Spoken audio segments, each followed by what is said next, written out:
Hi everyone, today we'll talk about names. Not necessarily only about names, actually about everything that you encounter in your magical journeys, but names are an excellent example to discuss an idea that's prevalent across, everything there. There's a saying that magic revealed is magic lost. And it sounds like it relates to the trickery that you would see performed on stage.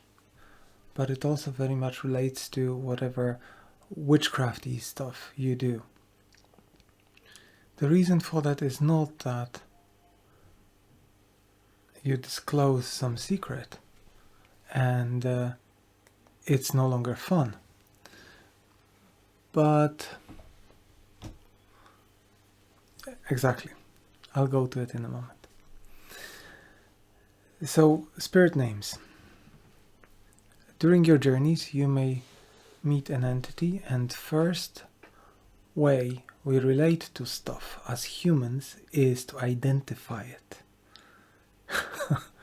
Is to put it in some sort of category, like, what are you?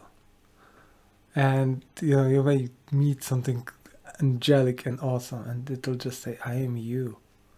And that's it. That's all the information it can give you, because the rest is inexplicable. You don't think in 9 dimensions.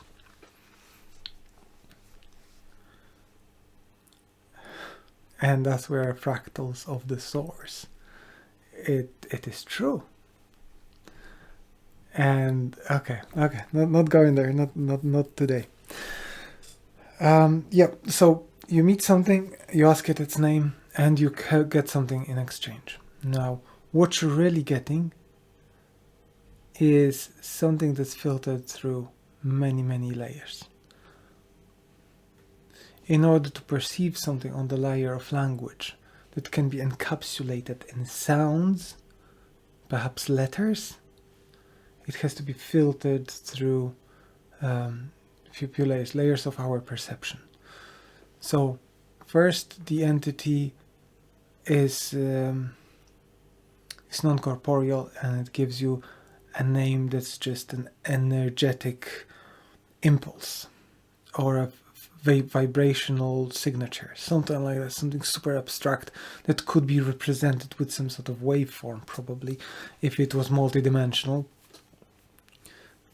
But our brain is trained to think in terms of, names, verbal designations for individuals.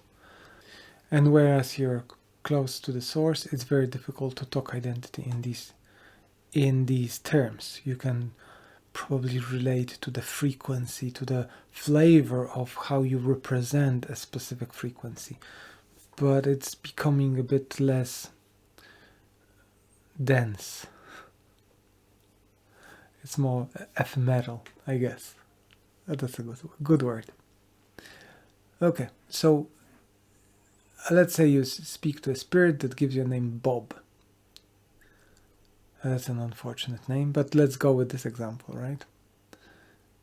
And then you start, then you remember Bob, and it works well for you, because when you are experiencing the presence of that entity, and I'm not talking about dead humans, because that's a completely different kettle of fish. They have 3D anchored representation. They have past, and that's different. But while you were experiencing Bob's presence, you anchored this name, this filtered through representation in 3D verbal pattern in your head, and whenever you think the name, you can connect with the spirit's entities representation in whatever they are, right? You immediately can recall their vibration. It's a bit like encryption. Not entirely like encryption, kind of. Bob gives you their name, and you, by perceiving it, are encrypting its vibration, right? You kind of make a 2D fingerprint of something that's 6D. And this works for you because you're making this print with whatever senses you are equipped with the books you've read when you were 8 years old. All that stuff, all that baggage has built your unique fingerprint. So you're imposing your understanding of it onto however you perceive Bob, all right? And this name that you've learned in 3 years' time may no longer work because you've become a different person. Or maybe the memory trail of what Bob is actually has evaporated. Things happen. And when you try to give this name to somebody else, say, okay, look, you invoke Bob and then you connect to Bob and do whatever, right? They take this name and they go like, well, what am I supposed to do with this? Are you serious? For me, it's just a jumble of sounds.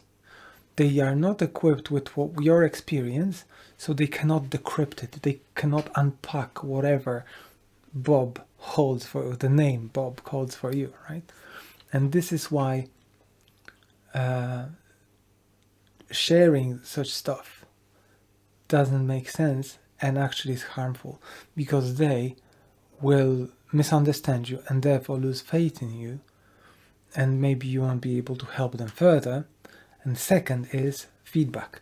So you get feedback from them like, okay, Bob doesn't make sense. I didn't expect that. And then all of a sudden Bob stops making sense to you and it stops working. That's how it works. Your confidence evaporates and Bob stops working. Okay. And this concept translates to plenty of other things. If you ever experience something metaphysical and try to relay it, it's like telling somebody your dream. You found yourself at a loss of words because our communication vehicle language is just incapable of relaying ideas that are so complex, so otherworldly. And that's it. Whenever you try to even remember a dream or remember an experience, you have to bring it down to your own structures, cognitive structures that you use to relate to reality. And sometimes the brain gives up, says, okay, look, you know what, I'm just gonna censor all of it with black marker because this just doesn't make sense. And people may be forgetting some important experiences they had. That's why spirits don't really tell their names, because they can't. It is said that if you know a name of a spirit, you can control it. And if you know a name, it means you understand its true nature. It means that it doesn't need to encrypt anything for you. There's fluid line of communication. That's not necessarily desirable arrangement, but if you're already there, if you're there, exercise caution, of course, because you don't want to become one with something you don't entirely know in the first place. These may be complex entities, but it's not about control. The more you try to control, the more it controls you. I don't know why I said that.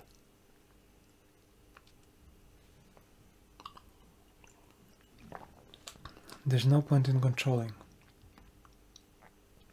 There's plenty in Eastern traditions. Instead, Western traditions tend to banish demons, defeat them, make basically them go away. While in Thailand, Vietnam, those places, that flavor of Buddhism would capture these and make them serve you.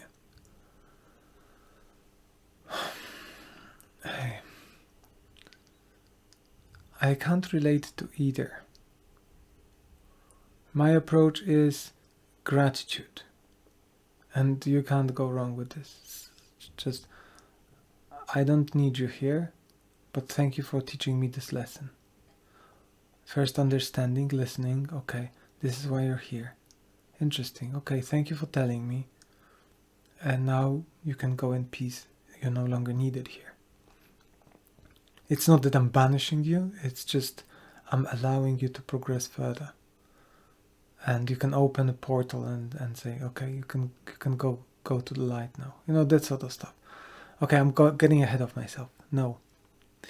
One more part that I wanted to talk to you about is whatever magic is commonly used. So if you have a mantra or a name that's all over the place and everybody knows it, it works both ways. Big crowds of people start controlling the contents and forming it. So, for example, if there are 1.8 billion people invoking a single name and saying, okay, this is what you are because this is what I read in the book. From now on, you're supposed to be like that. The name will become that.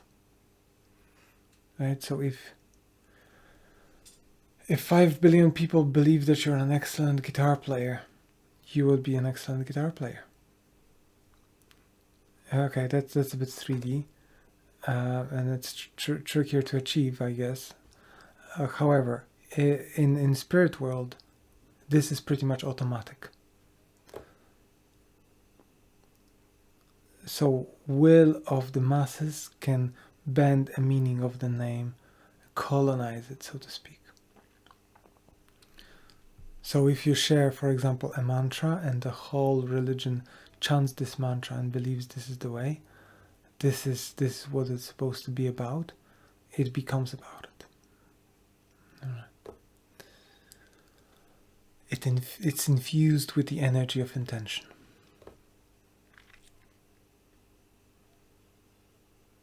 Big subject. You could write books about it. Okay. To bring it to a close, don't share or lose it.